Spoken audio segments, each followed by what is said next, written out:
बिस्मिल्लाहिर्रहमानिर्रहीम। सरकार करीम अलैहिस्सलाम के सहाबी हैं हजरत मुआज़ बिन जबल रज़ियल्लाहु ताला अन्हु।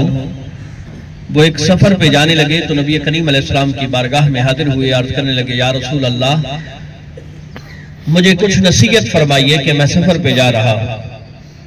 तो नबी करीम अलैहिस्सलाम ने फरमाया कि मुआज़, अल्लाह की इबादत करो और उसके साथ किसी को शरीक ना ठहराओ। तो हजरत मुआज़ रज़ियल्लाहु ताला अन्हु अर्ज करते हैं, या रसूल अल्लाह, कुछ और इरशाद फरमाइए। तो नबी करीम अलैहिस्सलाम ने फरमाया कि ऐ मुआज़, अगर किसी वक्त बुराई कर बैठो तो फिर नेकी करो। हजरत मुआज़ रज़ियल्लाहु ताला अन्हु अर्ज करते हैं, या रसूल अल्लाह, कुछ और नसीहत इरशाद फरमाइए। तो नबी करीम अलैहिस्सलाम ने फरमाया, ऐ मुआज़, इस्तिकामत इख्तियार करो और अपने अखलाक अच्छे करो।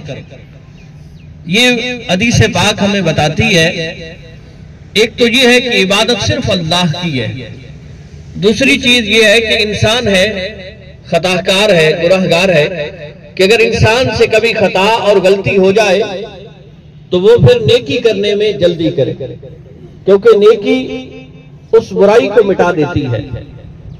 और कोई भी नेकी का काम है, अगरचे वो थोड़ा ही क्यों ना हो, उसमें इस्तिकामत इख्तियार करनी चाहिए।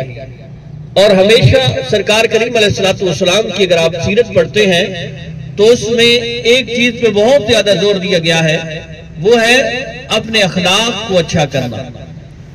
तो हमें कोशिश करनी चाहिए कि अपने अखलाक पे तवज्जो दें और अपने अखलाक को बेहतर करें। अल्लाह करीम हम सबको अमल की तौफीक अता फरमाए। अस्सलामु अलैकुम व रहमतुल्लाह।